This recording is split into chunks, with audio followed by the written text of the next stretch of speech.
Safety committee દ્વારા RTO Amreli તેમજ police પરિવાર રોડ સેફ્ટી મંથનું આયોજન કરવામાં આવ્યું છે।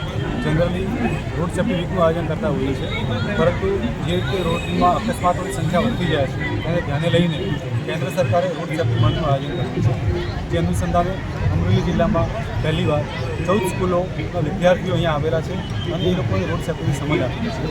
માનનીય કલેક્ટર શ્રી અજય દહિયા સાહેબના અધ્યક્ષસ્થાને આ પ્રોગ્રામ કરેલ છે। સાથે સાથે વિદ્યાર્થીઓને રોડ સેફ્ટી વિશે સમજ પણ આપવામાં આવી છે અને એક રોડ સેફ્ટી વોલ પણ તૈયાર કરેલી છે, જેની ઉપર અકસ્માત થાય છે, કેવી રીતે થાય છે અને કારણો કેવી રીતના છે અને અકસ્માતો કેટલા લોકો મૃત્યુ પામે છે અને કેવી રીતે આપણે બચવું એ માટે પણ અહીંયા આપણે સમજ આપેલી છે।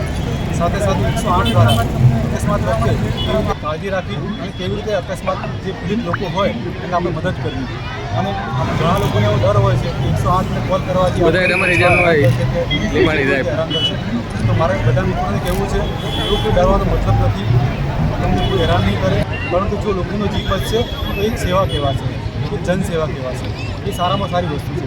માનનીય કલેક્ટર સાહેબ દ્વારા રોડ ઉપર ચાલતા જે વાહન ચાલકો છે એમને ગુલાબના પુષ્પ આપીને જે લોકો નિયમોનું પાલન કરે છે એમનું સન્માન કરવામાં આવ્યું છે અને જે લોકો પાલન નથી કરતા એમને પાલન કરવા માટે પણ એમને સમજ આપવામાં આવેલી છે।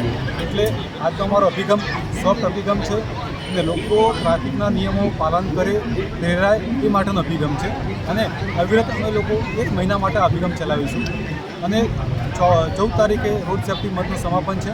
એ વખતે પણ અમે સરસ પ્રોગ્રામ કરીશું અને છોકરાઓ અને ગામના છેવાડા સુધી જ્યાં સુધી અમે લોકો પહોંચી શકીશું ત્યાં સુધી પહોંચવા અમે લોકો પ્રયત્ન કરીશું।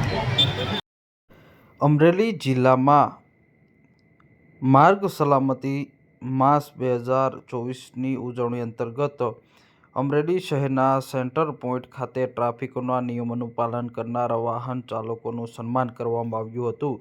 કલેક્ટર તેમજ મોટી સંખ્યામાં ઉચ્ચ અધિકારીઓ ઉપસ્થિત રહ્યા હતા અને આજે ભવ્ય કાર્યક્રમનું આયોજન કરવામાં આવ્યું હતું, જ્યારે હેલ્મેટ અને સીટ બેલ્ટ ન પહેરનાર અને ન બાંધનાર વાહન ચાલકોને નિયમોનું પાલન કરવા માટે અનુરોધ કરવામાં આવ્યો હતો। સલામતી માટે નિયમોના ચુસ્તપણે પાલન કરવા ખૂબ જ જરૂરી છે, જેવું પણ જણાવ્યું હતું। જે અન્વયે આજે અમરેલી શહેરની અંદર ભવ્ય કાર્યક્રમનું આયોજન જિલ્લા કલેક્ટર તેમજ અન્ય પોલીસ અધિકારી, કર્મચારી, આરટીઓના અધિકારીઓ ઉપસ્થિત રહ્યા હતા અને આજે અમરેલી સેન્ટર પોઈન્ટ ખાતે કાર્યક્રમનું આયોજન કરવામાં આવ્યું હતું અને ભવ્ય કાર્યક્રમ યોજાયો હતો।